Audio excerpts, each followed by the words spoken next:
Welcome back to World Crisis Radio, the radio program that does not view the U.S. Constitution as quaint.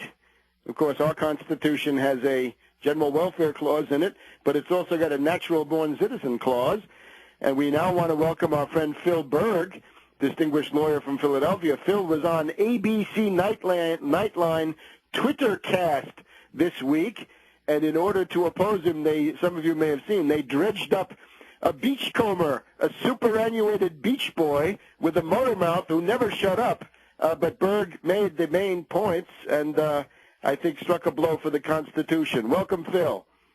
My pleasure. Yeah, they really ganged up on me on Nightline Twitter, but I think I held my own. Tell us, for those who didn't see it, and tell us where they can find it, and give us a quick summary. Well, it's hard to find, but we're going to post it on our website. The best place, ObamaCrimes.com, is the best place to get it. It's hidden away, but it's a Nightline show. Twitter, it's on every Monday at 12:30 in the afternoon live. It's hard to find, through the Nightline, but we'll have it posted. Things are going well. I mean, listen, that's ABC, that's major, even though they attacked me. This story is growing and growing and growing, thanks to people like you who have me on all the time and other people.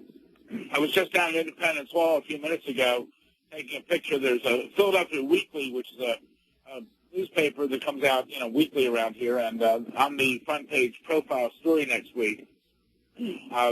It's growing, and as Obama drops in the polls, I think, and we can raise the public awareness, we're going to force the issue. My 3 cases are pending. They're sitting dormant right now. I mean, we're waiting patiently for a hearing, which should be any time, and the court's delaying it, and I'm not sure why, but in Washington, D.C., on my sealed case, which is now unsealed, where I have alleged in my motion for reconsideration that Attorney General Eric Holder has a major conflict of interest here, so the government really should not be involved in this case. They should either turn the case over to me to prosecute or appoint a special prosecutor. Eric Holder was on the campaign committee of Obama. He was one of 3 individuals on the committee to select the vice president, which elected Biden. And he's the attorney general, which is the highest law enforcement officer in the state. And with that, he gives advice to the president. So if there were ever a conflict, there's a conflict there.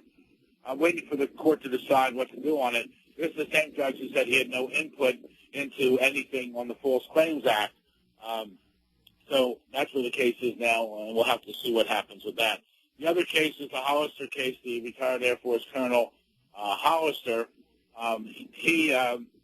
That case is on appeal to the D.C. Circuit Court of Appeals, and we're in a briefing schedule. The other case is the standing issue, which is now in the Third Circuit Court of Appeals. We have a date on that, October 26th, for oral argument. So I'm not going away. This topic is getting bigger and bigger as we go, and we'll see where it progresses. Phil, October 26th, where? That'll be in the Third Circuit Court of Appeals in Philadelphia. So let's mark our calendars, October 26th. See you in the city of brotherly love.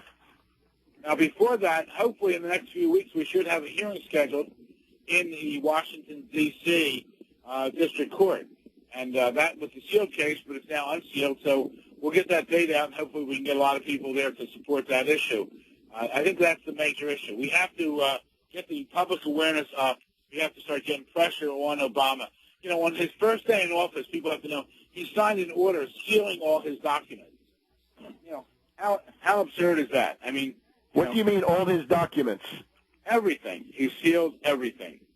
He sealed all of his documents. You mean his personal documents, like the Columbia transcript and so forth? Occidental, Columbia, Harvard, the records from his state senate in Illinois, his birth records, his passport records, all his records are sealed. What are you stealing? What are you hiding? He's already spent over $1 million in defending my lawsuit. I have 3 pending, and all the other lawsuits around the country. You don't spend $1 million to hide over a $25 birth certificate. So there's something missing there. He's dropping in the polls. People are saying he's talking out of both sides of his mouth. He's sending this country into an enormous debt, and it's time that we demand the truth, and we'll get the truth, and we'll follow through on that. Phil, every executive order has a number. Do you happen to know the number on that executive order? No, I don't. But this would be of tremendous interest because that allows you then to refer to a specific document, specific date. Everybody remembers Reagan's 12333 privatizing so many intelligence community functions. That can become a really vital public issue if we can get the number. I would be so interested to know the number. Well, we'll have to try to find it. Great. I'm going to ask the National Security Archive here because this is supposedly up their alley. Let's see if they're in the tank for Obama. Well, that would be very good. But all right. Everyone should go. In terms of the false claims, when do you think that might be here in Washington, D.C.? I don't know. It should be any time now, but we haven't got notice. We're watching the dockets. We're waiting for notice from that. So that should come up in the next couple of weeks, unless the so this summer, soon. It should be. Yes, it should. Right. Okay. If not, then we know. What's what. Yep. Well, the big thing now is I need everyone again to go to my website, obamacrimes.com. Phil, I would point out, as I'm sure you realize, the immediate prelude to the mass mobilization at the town halls was a period of about 2 weeks of absolute frenzied insanity by the media whores about precisely the birthers, the birth certificate. All congressmen were asked. We had, Chris Matthews every day, every interview, every other word was this. So in some ways, you have helped to detonate this entire period now of democratic expression. I'm thinking of the comparison, right? You had the Queen's necklace affair for Marie Antoinette. Although it seemed to be something that came out of left field, was indeed one of the main things that started off the French Revolution. As Napoleon later said, the Queen's necklace affair detonated the French Revolution. So maybe you've done something similar, something that goes even beyond the specific issue to a general challenge to government and the oligarchy. Yeah, well, I hope so. I mean, listen, I'm so proud that I was able to bring this topic forward. Like I said, I don't care who crosses the finish line. There's other cases out there, but this has to be told. This country, he's sending us into a socialist country, which is not good. This medical thing he keeps pushing. And also, at these tea parties, I understand from supporters that people are raising this birthing issue at the tea parties, but you notice the national media is not covering it at all. Right, and as you found out, I think the national leadership of the Tea Parties is also hostile. There's a guy called Leahy, the National Tea Party Coalition. This is probably a Republican or reactionary operative. Yeah, I mean, I said we should join together. He said, no, it's not the same issue. It's not the same issue, but my issue is even bigger than his issue. Because right, and if you're the leading edge of his issue. Right. If he's not legit, then we don't have to get to these other issues. So I thank everyone that has supported us up to now. I needed more support. Let's keep pushing ahead, and I appreciate everything you do for us.